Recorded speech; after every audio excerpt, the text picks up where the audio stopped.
Welcome back to Pace Immigration, paceimmigration.com. Joined once again by travel expert Judith Coates. Judith, good to see you.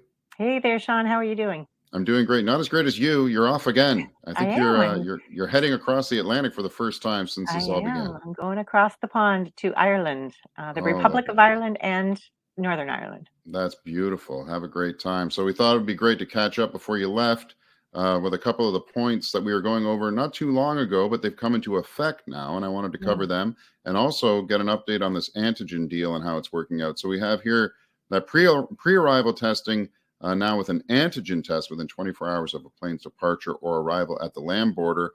And the PCR is still accepted. Maybe we'll come back to that. But I wanted to get down to what happens if I test positive, because you were going over something off camera that's really interesting. So you get the antigen test within 24 hours, but it comes up positive, and you're stuck, aren't you? What happens? Yeah. So if you test positive, then you have to get a PCR test, because you need to be able to show proof of a positive PCR test. So basically, you'll get a PCR test, and if it's positive, you quarantine for the number of days, 10 days, and then you'll be able to show that positive PCR to get into Canada, and they take that as validation.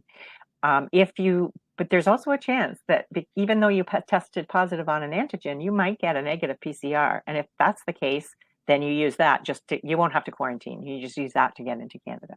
Wow. Okay. So the positive PCR, people might be a little bit flummoxed by that. The positive PCR is basically saying I had COVID. And if you quarantine for the right amount of time, then now that positive PCR gets you admission into the country. Is that right? Yeah. Positive says you have it now. Okay. Well, exactly. But yeah, you're obviously not going to get on the airplane with. Right. You wouldn't be allowed on the airplane if you have a positive COVID test, unless it's more than 10 days old. It actually has to be 11 days old or longer. Right. So it might be a little bit of nail biting time if you're getting the antigen test in 24, because you don't have much leeway there, do you? No. And that's another thing I've been hearing, is that people are getting worried that they can't get the test just 24 hours before they're leaving. You know, you're busy when you're flying somewhere, you're busy with all your other travel details, and to have to go and get an antigen test, find a place that's actually doing them, and then get the test. You walk away with the results, which is great, but that is causing a lot of anxiety.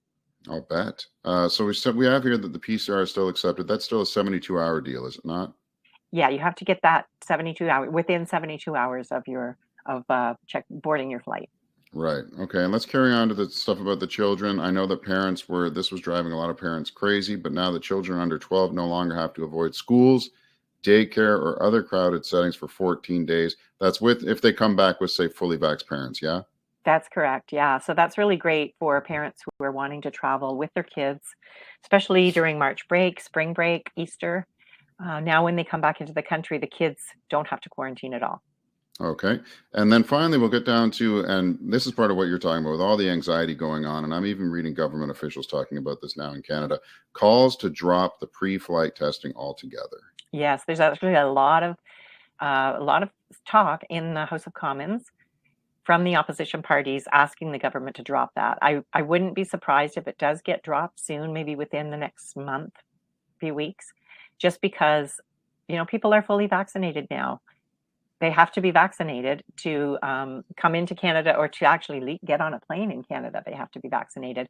But for those coming in to Canada, if they're not vaccinated, then they do have to quarantine.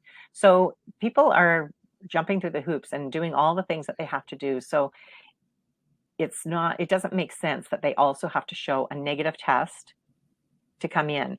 Canada is still doing random testing at the airports, which is important. And I think they should and will continue to do that, because then they can collect data, they can see where the variants are coming from, and they can, that'll only be helpful moving forward. Okay. Thanks for the update, Judith. You can reach Judith at jcoates@thetravelagentnextdoor.com. Judith, we'll catch up with you when you're back on this side of the pond. Mm-hmm. Have a great and hopefully uneventful, as it were, trip to Ireland. Okay. Thanks very much, Sean. We'll talk to you later. Bye-bye.